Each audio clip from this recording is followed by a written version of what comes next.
Hey, what's going on? This is the Body Punch Podcast, and my name is Naz. Let's talk about Dan Hooker versus Islam Makhachev.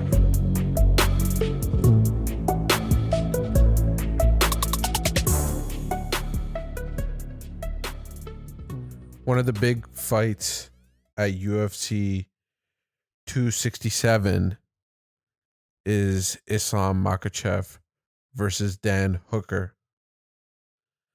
This is one of those fights, and I talked about this in the big podcast that I did about the whole card. In this one, we're specifically going to talk about these two fighters. But I talked about in that one the fact that Islam Makhachev was supposed to fight RDA. Now he's going to be fighting Dan Hooker, who in my opinion is a much tougher test for him. This is going to be a massive leap in competition. The Islam Makhachev, he's 20-1 in his career with the great Khabib Nurmagomedov in his corner. People are saying that he is a version of Khabib Nurmagomedov with better striking, almost the same takedown capabilities, wrestling abilities as Khabib, but with that added layer of that striking. Now, when he was supposed to fight RDA, it was a leap in competition. This is another thing that we talked about in the big podcast that we did before. Please go ahead and listen to that one where we talk about the rest of the fights on this card. But one of the main things that I noticed when looking at the 20 wins and 1 loss of Islam Makhachev is that he's got some big names on there in his latest fights, which feature Thiago Moises and Drew Dober. But aside from that, the other names on his record aren't like the names that Dan Hooker has faced. The names on Dan Hooker's record, we have Dustin Poirier on there.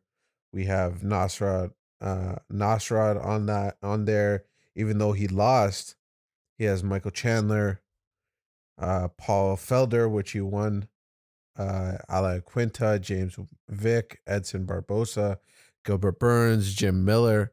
The list goes on and on and on. And the caliber of fighters that Dan Hooker has faced, the type of competition that he's faced in the UFC so far, has been at that elite caliber. But what might happen now is, and I heard this from the BT Sport Boys with Michael Bisping and the gang there, but they brought up a really good point, and I think I might agree with this, is that fighters who take on fights like this, short notice, flying across the world on a drop of a dime or a hat, whatever that saying is, and taking on these fights last minute could have a negative effect, and I think we all know that. But the comparison of Cowboy Cerrone was a real big one that hit for me. Meaning that Cowboy Cerrone, the abilities that he showed or is showing, because he's still fighting in his UFC career, have been amazing at some points. I remember the knockout with Matt Brown, the spectacular head kick knockout. Some of the other fights that I remember the Ala Quinta one. He's faced some big name fighters and defeated them in spectacular fashion. But then he's taken on a bunch of these fights that have been extremely short notice. By the way, extremely lucrative. It depends on what you want to do. Like Cowboy Cerrone, you can't knock the guy 100% his career has been very lucrative for him. He's done some amazing things with his BMF ranch, but some of the losses that he has taken have been due to the fact that he's taking these short notice fights. Not that Dan Hooker is in that category just yet,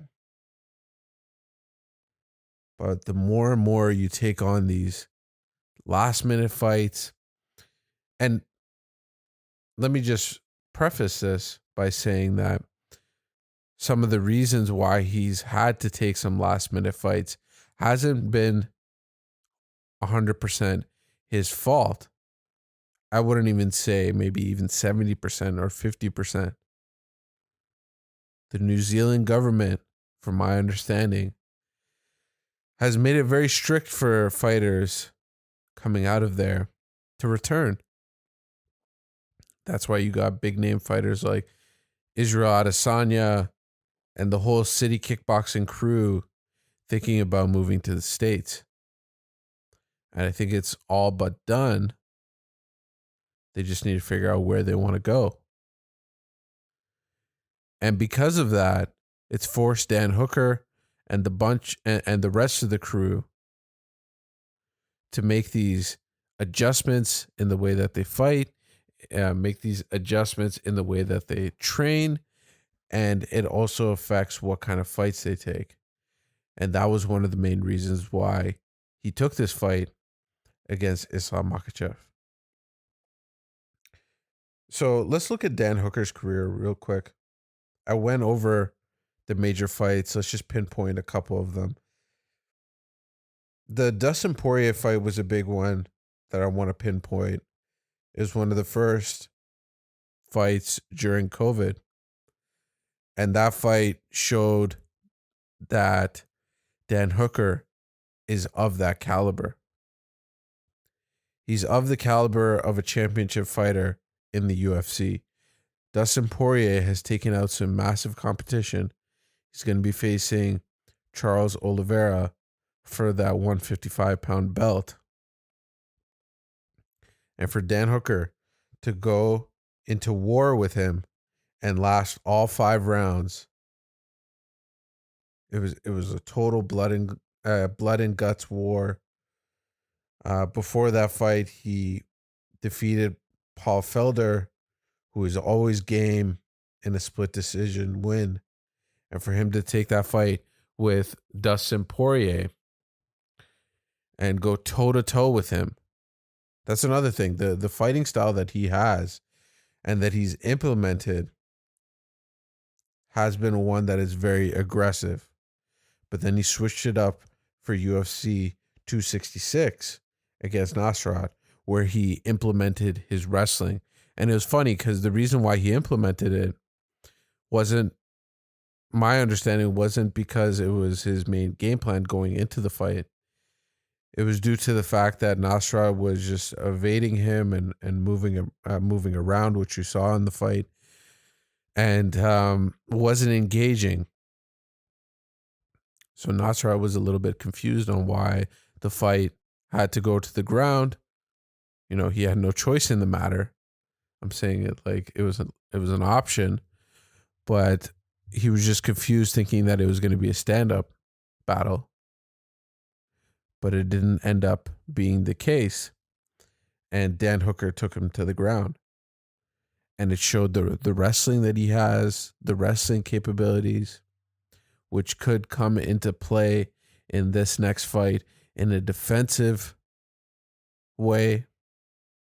But that's the game that you have to play with Islam Makhachev, is that, yes, the fights that he's had on his record may not be the strongest fights, but we do still see the capabilities that he's showing on the feet.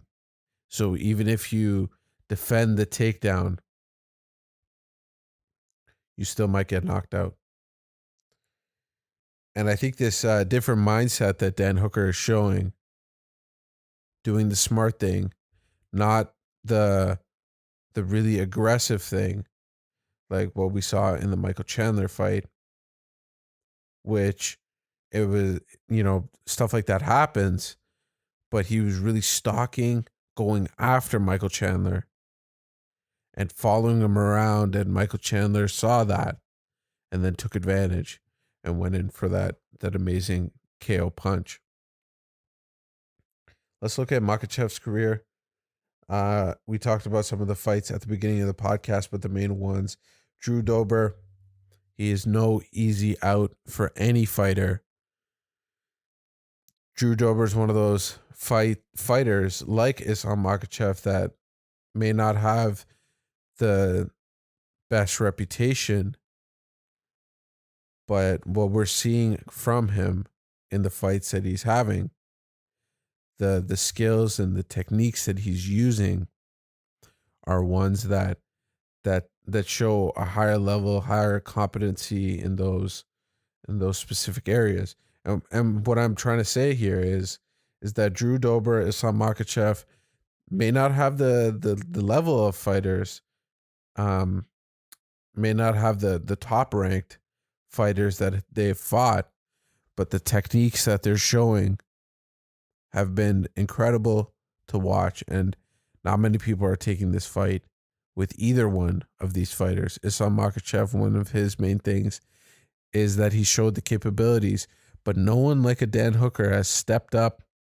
or unfortunately RDA had to step down because of his battle with COVID, I believe, or it was an injury, but for some reason he didn't take the fight, and it's never given Makhachev the ability to have that big name on his resume.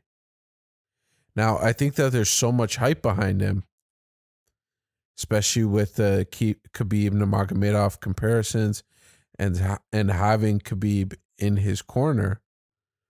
All of this stuff is just pushing him forward, and it might eventually, the effect that it might eventually have is pushing him to that championship belt sooner than we expected, sooner than he might expect as well.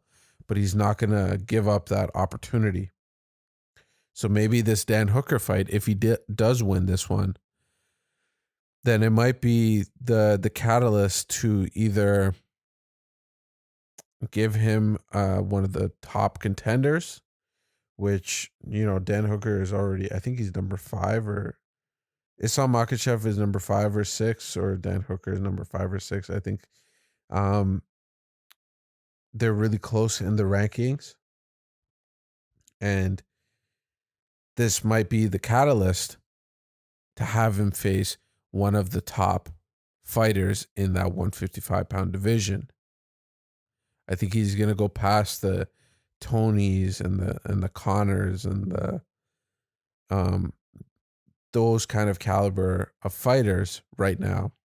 He's going to fly right past them, and he might have maybe 1 or 2 more fights at the most towards his UFC championship fight. So this is a big opportunity for him. This is a big opportunity for both of these fighters. And I just think that this is going to answer a lot of questions for us. Is this going to be the Dan Hooker of old, the one who is hyper aggressive, someone that just stalks you and tries to outstrike you and make it one of those fun fights? We love him for that. I think he's become such a massive star during COVID, during these COVID times, giving us these amazing fights. It's been spectacular. And for him to take this very short notice fight against Islam Makhachev, this is one that we cannot miss. This is one of those fights that either propels Dan Hooker in stopping the hype train, or it might be Islam Makhachev's coming out party. And this might be the catalyst for him to fight for that UFC 155-pound belt.